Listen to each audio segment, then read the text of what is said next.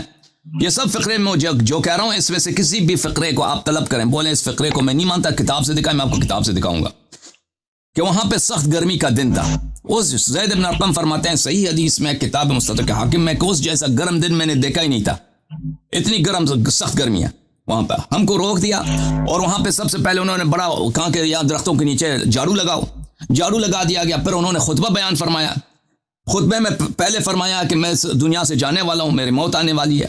اچھا، اس کے بعد فرمایا کہ میں ثقلین کے اتباع کرو، اہل بیت طاہرین علیہ السلام اور قرآن مجید کے اتباع کرو. اس کے بعد فرمایا کہ کیا میں اولا بالمؤمنین من انفسہم نہیں ہوں؟ تو صحابہ نے عرض کیا کہ جی ہاں، کیوں نہیں آپ اولا بالمؤمنین من انفسہم ہیں. تو اس کے بعد کہا کہ علی علیہ السلام آپ کے دوست ہیں.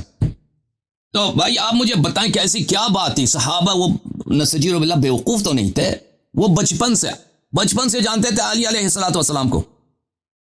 وہ تو ایسے تو نہیں تھے کہ وہ ایسے پاگل ہیں، پتہ ہی نہیں کہ علی علیہ السلام کون ہے. بھائی اتنے بھائی سب کو سخت گرمی کی حالت میں روکا ہوا ہے، اتنے سخت شدید مقدمات باندھ رہے ہیں کہ میں دنیا سے جانے والا ہوں، سب کو اس غم میں مبتلا کیا کہ بھئی نبی کریم صلی اللہ علیہ وسلم ہم کو یتیم بنا کے چھوڑ کے جا رہے ہیں، اب وحی کا سلسلہ منقطع ہوگا، اب معجزات ہم نہیں دیکھیں گے، اب ان کی سرپرستی سے ہم محروم ہو جائیں گے، کون ہماری ہدایت کرے گا ان کے بعد؟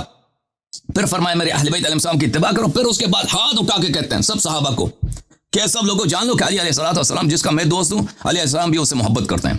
تو آپ مجھے بتائیں یہ صحابہ کو کیوں ایسا غلط فہمی ہو گئی ہے؟ کیا ہو سکتا ہے کہ یہ سب صحابہ کا اجتماع، اس میں سابقین اولین ہیں، ان میں علماء ہیں جو بچپن سے امیر المؤمنین علیہ السلام کو جانتے ہیں کہ یہ رسول پاک صلی اللہ علیہ وسلم کے قریب ترین شخص یہی ہیں، کیونکہ جب سے امیر المؤمنین علیہ السلام کی ولادت ہوئی ہے خانہ کعبہ میں، آپ نہ مانے بھی خانہ کعبہ میں، یہ ایک ہی گھر میں پلے بڑھے ہیں. حضرت رسول صلی اللہ علیہ وسلم حضرت ابو طالب علیہ السلام کے گھر میں رہتے تھے، ان کی پرورش حضرت ابو طالب علیہ السلام نے کی ہے باپ کی حیثیت سے، اور ماں کی حیثیت سے حضرت فاطمہ بنت اسد رضی اللہ تعالی عنہما نے کیا. یہ ان کے بڑے بھائی کی حیثیت سے بچپن سے ان کو جانتے ہیں. ان کبھی نہیں دیکھا کسی نے کہ انہوں نے ان سے کبھی رسول پاک صلی اللہ علیہ وسلم سے کسی قسم کی غداری یا خیانت کی ہو، یا اسلام سے کسی قسم کی خیانت کی ہو، غداری کی ہو. تو کسی کے ذہن میں بھی نہیں ہے بات. اگر آپ کہتے ہیں کہ بعض صحابہ کے ذہن میں تا یہ باتیں، تو سب کو روکنے کی کیا ضرورت ہے؟ اگر وہ 2-3 مثلا جاہل قسم کے صحابہ ہوں گے جو نہیں جانتے ان باتوں کو، امیر المؤمنین علیہ السلام اور اہل بیت کے مواقف سے واقفیت نہیں رکھتے، تو ان کو کہہ دینا چاہیے تھا. سب کو کیوں روکا ایک فضول بات کے لیے؟ بھئی سبھی جانتے ہیں، بھئی اتنی روک دیا اسی بات پہ. اور پھر یہی آپ ہی کے احادیث میں موجود ہیں کہ عامر ابن واصلہ صحیح سند کے ساتھ جب زید بن ارقم، آپ ہیں کہ چلے گئے بھائی، کٹ گئے ان کا لائن، علامہ صاحب آپ سن رہے نہیں سن رہے؟ عامر ابن واصلہ جب نے زید بن ارقم سے یہ حدیث سنی ہے تو اس نے پوچھا کہ کیا تو نے واقعا یہ حدیث سنا ہے؟ تو اس نے کہا کہ اللہ کی قسم سب وہاں پہ درخت کے نیچے جو لوگ تھے اپنی کانوں سے انہوں نے سنا ہے، اور اپنی کانوں سے سنا ہے، اور اپنے آنکھوں سے واقعہ دیکھا ہے. تو یہ کیوں بھائی، کیوں ایسی بات؟ عامر ابن واصلہ کو کیوں یقین نہیں آ رہا؟ عامر ابن واصلہ سب سے لمبی عمر پانے والے صحابی ہیں، سنہ 116 میں ان کی وفات ہے. زید بن ارقم کی وفات ہے سنہ 67 میں. تو یہ بعد میں زید بن ارقم سے مثلا معاویہ کی حکومت کے دوران یا اس زمانے میں پوچھ رہے تھے، یا یزید کی حکومت کے بعد اس زمانے میں پوچھے تھے، یعنی وہ آخری ایام میں پوچھے. تو اسی لیے کہ امیر المؤمنین علیہ السلام کی امامت کو امت نے نہیں مانا ہے، صحابہ نے انکار کیا ہے، تو اسی لیے پوچھ رہے ہیں کہ کیا آپ نے واقعا یہ باتیں رسول پاک صلی اللہ علیہ وسلم سے سنی ہیں؟ اچھا، آپ نے کہا کہ اسامہ کا قول، آپ نے تو کوئی شاہد رسول پاک صلی اللہ علیہ وسلم کے قول سے ذکر نہیں کیا سوائے اللہم والمن والا، صرف وہی ذکر کیا، اور تو کوئی ذکر نہیں کیا. آپ نے ایک حدیث نقل کیا کہ اسامہ نے کہا تھا امیر المؤمنین علیہ السلام سے لست مولائی، آپ میرے مولا نہیں. یہ حدیث ہے ہی نہیں بھائی. کسی کتاب آپ نے خود شروع میں کہا تھا کہ مجہول احادیث سے، ضعیف السند احادیث سے استدلال نہ کریں، تو وہ کسی کتاب میں ہمیں دکھائیں وہ حدیث کہ اسامہ نے امیر المؤمنین علیہ السلام سے کہا لست مولائی، اور امیر المؤمنین علیہ السلام کے دفاع کرتے ہوئے پیغمبر صلی اللہ علیہ وسلم نے کہا من کنت مولا فعلی علیہ السلام مولا. یہ آپ نے کتاب النہایہ سے نقل کیا، ٹھیک ہے، لیکن اس کی آپ کسی حدیث کی کتاب میں سند کے ساتھ دکھائیں۔ النہایہ تو کسی حدیث کی کتاب نہیں ہے، وہ لغت کی کتاب ہے، وہاں پہ کسی سند کے ساتھ مذکور نہیں ہے کہ اس کی حدیث کا وجہ صدور کیا ہے۔ اسامہ نے کہا تھا لست مولا انما مولا رسول اللہ صلی اللہ علیہ وآلہ، آپ میرے مولا نہیں، میرے مولا تو صرف رسول پاک صلی اللہ علیہ وآلہ وسلم۔ تو امیر المؤمنین علیہ الصلوۃ والسلام کے دفاع کرتے ہوئے پیغمبر صلی اللہ علیہ وآلہ وسلم نے کہا تھا من کنت مولا فہذا علی علیہ السلام مولا۔ اچھا، اس کو کسی کتاب میں دکھائیں کہ وجہ صدور یہ ہے، یہ اپنے ہی کتاب میں کسی ضعیف سند کے ساتھ دکھاؤ، پھر ضعیف سند حجت بھی نہیں، پھر تو آپ کو تصحیح بھی کرنی پڑے گی، لیکن دکھاؤ یہ کہاں پہ لکھا ہے، یہ اس کی سند ہی کچھ بھی نہیں ہے، یہ قیلہ ہے، صرف ایک قیلہ ہے۔ بعض علماء نے اپنی کتابوں میں ذکر کیا کہ یہ بوجہ کہا گیا ہے، یہ تو کوئی دلیل نہیں ہوتی، قیلہ کوئی دلیل نہیں ہوتی۔ اچھا، پھر آپ نے رسول پاک صلی اللہ علیہ وسلم کے کلام سے صرف ایک قرینہ ذکر کیا، باقی شافعی کا فتویٰ آپ نے ذکر کیا کہ اس سے مراد ولاء الاسلام ہے۔ شافعی کا قول حجت ہے یا رسول پاک صلی اللہ علیہ وسلم کا قول حجت ہے؟ کہ رسول پاک صلی اللہ علیہ وآلہ وسلم کہہ دیں کہ بھائی علی علیہ السلام سب کو روک دیا ہے بھائی اتنی سخت گرمی میں، جھاڑو لگوا دیا درختوں کے نیچے، اور پھر ایک معمولی بات سب کو پتہ ہے، علی امیر، کسی کو شک ہے بھائی؟ آپ خود کہتے ہیں کہ ہم اقرار کرتے ہیں جی ہمارا ایمان ہے امیر المؤمنین علیہ السلام کے فضائل پر، ان کی محبت کو ہم ایمان سمجھتے ہیں، اور بھائی کسی صحابہ کو ایمان نہیں تھا کہ ان کو کہ بھائی وہ سب کو روک دیا، جو ایک بات جو سب کو پتہ ہے، اگر کسی ایک دو صحابہ کو شک ہو، ان کو باقی لوگوں کو اذیت کرنے کی کیا ضرورت ہے؟ آپ خود یہی کام کریں گے بھائی؟ مثلا عمران خان ابھی لاہور میں ایک بہت بڑا جلسہ رکھ دے سخت گرمی میں کہ میں بہت اہم اعلان کرنے والا ہوں، پھر اس کے کرنے کے بعد پھر ایک فضول بات آخر میں کہہ دے، سب کہہ دیں گے کہ عمران خان بھائی پاگل ہو گیا تو اس بات کو جو آپ عمران خان کے لیے ایک عام سیاستدان کے لیے آپ اس کو عیب سمجھتے ہیں، رسول پاک صلی اللہ علیہ وسلم سے کیوں نسبت دیتے ہیں؟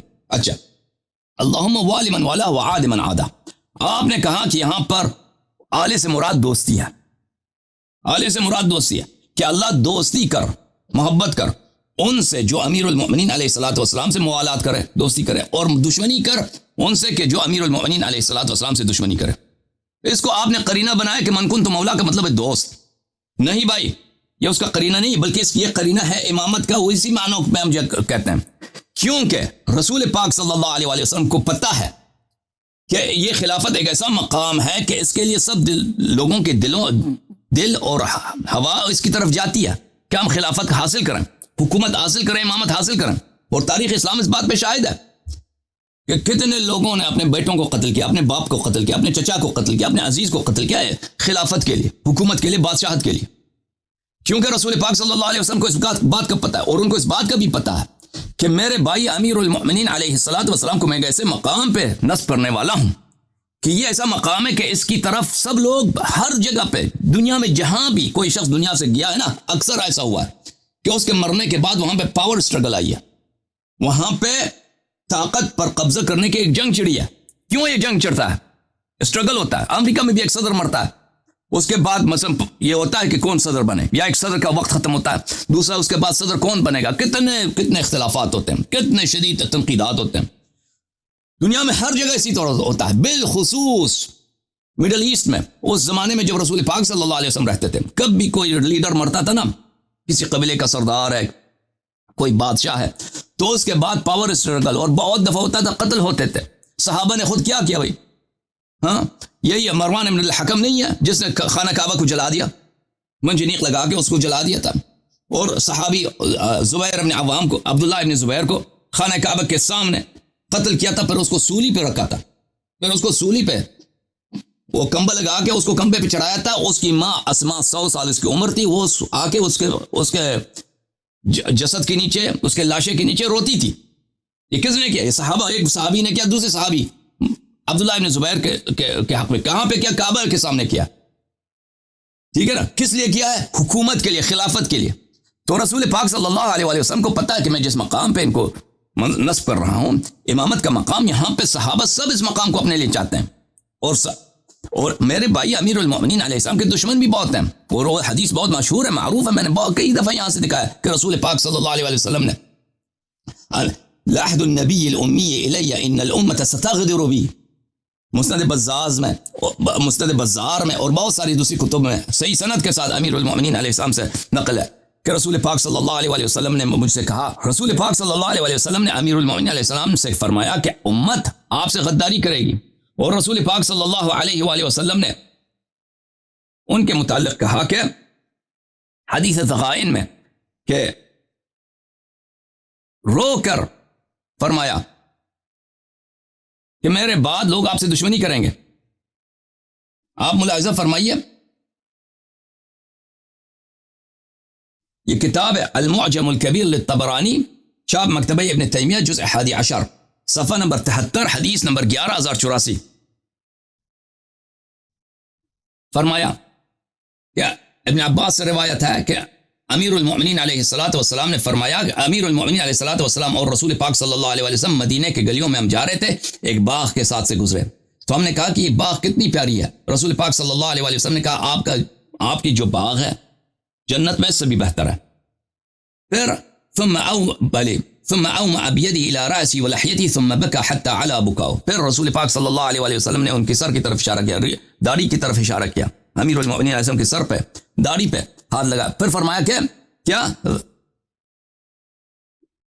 پھر رونے لگے، اور اتنے رونے لگے کہ بلند آواز سے، علی بکاؤ، بلند آواز سے رونے لگے۔ گلی میں ایک شخص جو روتا ہے نا، عام شخص آدمی جو مثلا 50 سال کا ہو، 60 سال کا ہو، گلی میں نہیں روتا، اب اپنے بھائی، اپنے داماد امیر المؤمنین علیہ الصلوۃ والسلام کے سر پہ اشارہ کرتے ہیں، داڑھی پہ اشارہ کرتے ہیں، بلند آواز میں رونے لگتے ہیں۔ قیل ما یبکی کا، لوگوں نے کہا کیوں روتے ہیں؟ قال الضغائن فی صدور قوم لا یبدون الحالک حتی یفقدونی، انہوں نے فرمایا کہ تجھ سے دشمنیاں ہیں یا علی علیہ السلام، تجھ سے بڑے بڑے کینے ہیں، دشمنیاں ہیں لوگوں کے دلوں میں ہیں، اور اس کو وہ ظاہر نہیں کریں گے جب تک کہ میں زندہ ہوں، میرے مرنے کے فوراً بعد یہ ظاہر کریں گے۔ تو جب رسول پاک صلی اللہ علیہ وسلم کو پتہ ہے کہ ایک منصب پہ امیر المؤمنین علیہ السلام کو وہ نصب کر رہے ہیں جس کی وہ صحابہ خود چاہتے ہیں اپنے لیے، ہر شخص اپنے لیے اس کو چاہتا ہے کہ مجھے پاور ملے، اس کے علاوہ یہی صحابہ امیر المؤمنین علیہ الصلوۃ والسلام سے دشمنی کرتے ہیں اور میرے مرنے کے بعد دشمنی ظاہر کریں گے۔ اور تیسری بات کہ خلیفے کو لوگوں کی سپورٹ کی ضرورت ہوتی ہے، رسول پاک صلی اللہ علیہ وسلم کے نصب کرنے سے ان کو حکومت ان کے ہاتھ میں نہیں آتی، اس کے علاوہ رسول پاک صلی اللہ علیہ وسلم کے نصب کرنے کے علاوہ لوگوں کا سپورٹ، لوگوں کی حمایت ضروری ہے، وإلا اگر لوگ حمایت نہ کرتے پیغمبر صلی اللہ علیہ وسلم کی، ان کی اپنی حکومت بھی نہیں بنتی، ان کا اپنا بھی کوئی فوج نہیں ہوتا۔ تو جب اس مقام پہ وہ کرتے ہیں تو رسول پاک صلی اللہ علیہ وسلم دعا کرتے ہیں اللہم والی من والا، اس صحابہ کو ترغیب دینے کے لیے، امت کو ترغیب دینے کے لیے کہ میرے بعد جو حاکم اور خلیفہ ہے اس کی تم تائید کرو، اس کی تم سپورٹ کرو، یہ ہمارے فیور میں ہے، اللہم والی والا، یہ ہمارا قرینہ ہے۔ یہ دعائے رسول صلی اللہ علیہ وآلہ وسلم جو ہے یہ خیر دلیل ہے، بہترین دلیل ہے کہ یہاں پر ولی سے مراد امام ہے اور اولا بالتصرف ہے، اولا بالتصرف ہے۔ سمجھ میں آ رہی نا بات آپ کو؟ وعاد من عادہ، اور کوئی ان سے دشمنی نہ کرے، کہ اگر امت امام وقت سے کہ پوری طرح سپورٹ کریں، ان سے محبت کریں، ان سے کسی قسم کی دشمنی نہ کریں، تو وہ امام جو ہے وہ بالکل جو ہے وہ پوری طاقت کے ساتھ حکومت پر اس کا قبضہ ہوگا، اور جس طرح وہ چاہے گا حکومت پہ وہ تصرف کرے گا، اور لوگ کوئی اس کا مخالفت نہیں کر سکے گا۔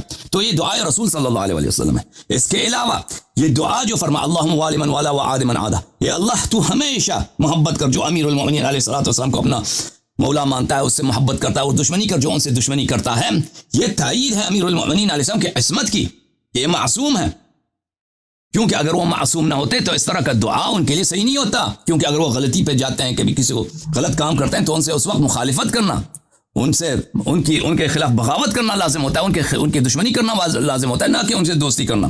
اور پھر میں آپ کی خدمت میں ایک اور بات عرض کروں میرے محترم ناظرین، کہ علم عربیت میں ایک صناعت ہے، صناعت البدیع، علوم عربیہ میں، علوم بلاغت میں ایک علم بدیع ہے۔ علم بدیع اس علم کو کہتے ہیں جس میں کلام کے محاسن کو، وہ چیزیں جو ایک کلام کو خوبصورت بناتی ہیں، کلام کو دلکش بناتی ہیں، اس سے بحث کی جاتی ہیں۔ تو اس میں علماء نے بحث کیا ہے کہ محسنات الکلام یا لفظیہ ہوتی ہیں، محسنات الکلام یا لفظیہ ہوتی ہیں یا معنویہ ہوتی ہیں۔ محسنات لفظیہ میں یہی ہے کہ آپ ایک جملے میں 2 لفظ استعمال کریں جو ایک جیسے ہیں یا ایک ہی لفظ سے مشتق ہیں اور 2 مختلف معنوں میں ہیں۔ ملاحظہ فرمائیے،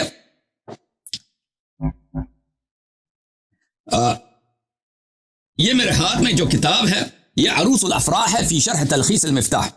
تلخیص المفتاح. بیچ میں بجلی چلی گئی تھی نا. کوئی بات نہیں کوئی بات نہیں. اللہ مسا ویلکم سر ویلکم. السلام علیکم. یہ عروس الافراح میں ملاحظہ فرما دیجئے فی شرح تلخیص المفتاح جلد نمبر 3 اور 4 میں چاپ دار الکتب العلمیہ میں. یہاں پہ علم بدیع کے المحسنات اللفظیہ میں وہ بحث کرتے ہیں کہ محسنات اللفظیہ میں سے ایک صناعت ہے صناعت الجناس. فمنہ الجناس بین اللفظین. جناس لفظ اس کو بولتے ہیں کہ دو لفظ ایک ہی جنس کے ہوں, ایک ہی کلام میں لائے جائے دو مختلف معانی میں. اور یہ قرآن میں بھی بہت ہے, حدیث میں بھی بہت ہے. حدیث سے وہ مثال یہ دیتے ہیں وَكَفَ التَّجْنِيسُ فَخْرًا, کہتے ہیں تجنیس کے لیے فخر یہ کافی ہے. رسول پاک صلی اللہ علیہ وسلم کی حدیث میں غفار غفر اللہ لہا. غفار ایک قبیلے کا نام ہے, بنی غفار. ابو ذر اسی قبیلے سے تعلق رکھتے تھے رضی اللہ عنہ. غفار جو ہے اللہ ان کی مغفرت کرے. وَأَسْلَمْ سَالَمَهَ اللہ. بنی اسلم ایک قبیلہ ہے عرب میں, بنو اسلم کو اللہ سالم رکھے. وَعَصِيَّةٌ عَصَتِ اللہ, اور عصیہ جو قبیلہ ہے وہ اللہ کی معصیت کی انہوں نے. یہ قرآن مجید میں, اور اللہ آپ کا بھلا کرے. میں آپ کے قرآن مجید سے ایک اس کی مثال دے دوں. مثلا سورہ مبارکہ یہ روم میں ہے.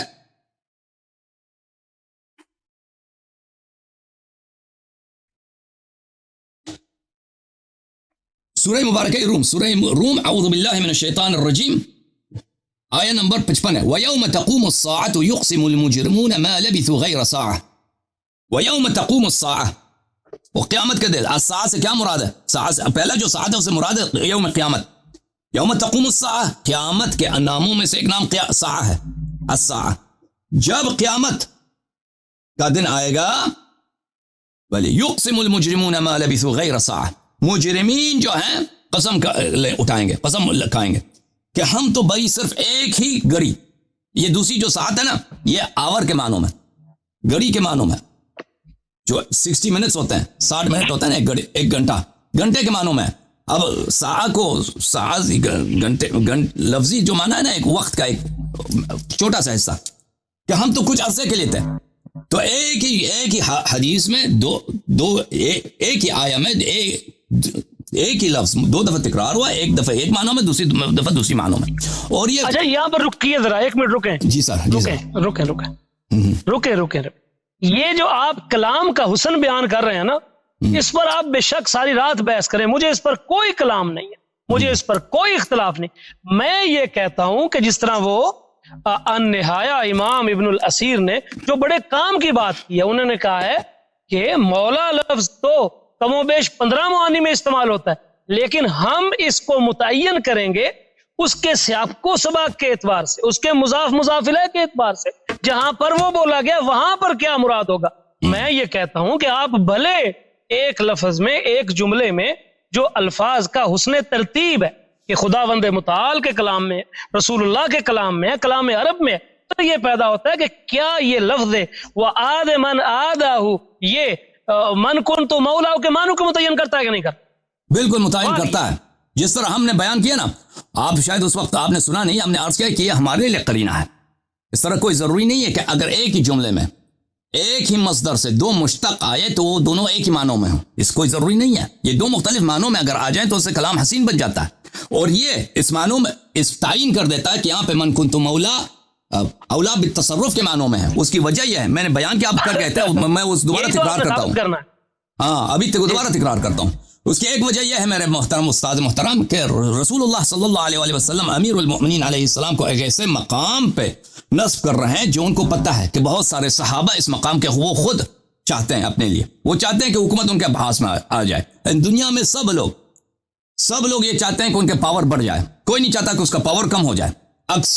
جب بھی کوئی لیڈر دنیا سے چلا جاتا ہے تو اس کے بعد پاور سٹرگل ہوتی ہے. اس کے جو بعد کے لوگ ہوتے ہیں وہ چاہتے ہیں کہ میں خلیفہ بنوں, میں امام بنوں, یا میں پریزیڈنٹ بنوں, میں صدر بنوں. اگر ایک چھوٹا سا بھی ایک مسجد ہے نا, اس کا صدر ہم نے بہت اپنے آنکھوں سے دیکھا, چھوٹا سا حقیر سا ایک مسجد ہے, وہ 20 میٹر کا کوئی مسجد ہے, اس میں بھی اس کا اگر کوئی کمیٹی ہے, اس کمیٹی کا صدر وہ دنیا سے چلا جاتا ہے تو اس کے بعد پاور سٹرگل ہوتی ہے اس میں. وہ کہتا ہے میں بنوں، دوسرا کہتا ہے میں بنوں، اس میں پاور. تو یہ خلافہ رسول پاک صلی اللہ علیہ وسلم جو پورے اب عرب کے اب لیڈر بن چکے ہیں، اور ان کے افواج جو ہیں روم کو بھی فتح کرنے لگے ہیں، اور انہوں نے خبر بھی دیا کہ روم فتح ہو جائے گا، ایران بھی فتح ہو جائے گا. تو ایک ایسا مقام ہے کہ اس کے لیے وہ جانتے ہیں کہ لوگ تمنا رکھتے ہیں کہ حکومت ان کے پاس آ جائے. پہلی بات. دوسری بات، امیر المؤمنین علیہ الصلوۃ والسلام نے ہر مختلف جنگوں میں مختلف قبائل کے سرداروں کو جہنم واصل کیا تھا. بدر میں، احد میں، حنین میں، احزاب میں، مختلف قبائل یہ کے آپ اپنے موضوع سے بہت آگے جا رہے ہیں. نہیں بہت متصل ہے. آپ سنیے تو سمجھ آئے گی. سرداروں کو جہنم واصل کیا تھا، اس لیے مختلف لوگوں کے دلوں میں امیر المؤمنین علیہ السلام کے لیے بغض تھا. مختلف قبائل میں وہ بھولے نہیں تھے کہ یہی تھے. یہ استغفر اللہ. آپ نے حدیث نہیں دیکھی نا. یہ حدیث میں آپ کو دوبارہ دکھاتا ہوں. یہ معجم کبیر طبرانی، معجم کبیر طبرانی، جلد نمبر 11، صفحہ نمبر 73، حدیث نمبر 11084. ابن عباس کہتے ہیں کہ میں رسول پاک صلی اللہ علیہ وسلم علی علیہ الصلوۃ والسلام کے ساتھ ایک مدینے کی گلیوں میں پھر رہے تھے. ایک باغ کے ہاں سے گزرے تو رسول پاک صلی اللہ امیر المؤمنین علیہ السلام نے کہا کہ یہ کتنا پیارا باغ ہے. تو انہوں نے کہا کہ بلے حدیقتک فی الجنت احسن منها، آپ کی جو باغ جنت میں اس سے بہتر ہے. پھر رسول پاک صلی اللہ علیہ وآلہ وسلم نے امیر المؤمنین علیہ السلام کے سر کی طرف اشارہ کیا، داڑھی کی طرف اشارہ کیا، اور بلند آواز میں رونے لگے. تو علا بکاؤ، بلند آواز میں گلی کے درمیان. کوئی شخص گلی کے درمیان بلند آواز میں نہیں روتا مگر یہ کہ کوئی وجہ ہو. وہ بھی 50 سال کی عمر میں، 60 سال کی عمر. وہ تو ہجرت کے وقت ان کی عمر 53 سال تھی. اب اس حدیث کے کہنے کے وقت 55 ہے، 60 ہے. ٹھیک ہے نا. بلند آواز میں رونے لگے. تو پوچھا کہ کیوں رونے لگے؟ قیل ما یبکی قال الذغائن فی صدور قوم لا یبدونها لك حتى يفقدونی.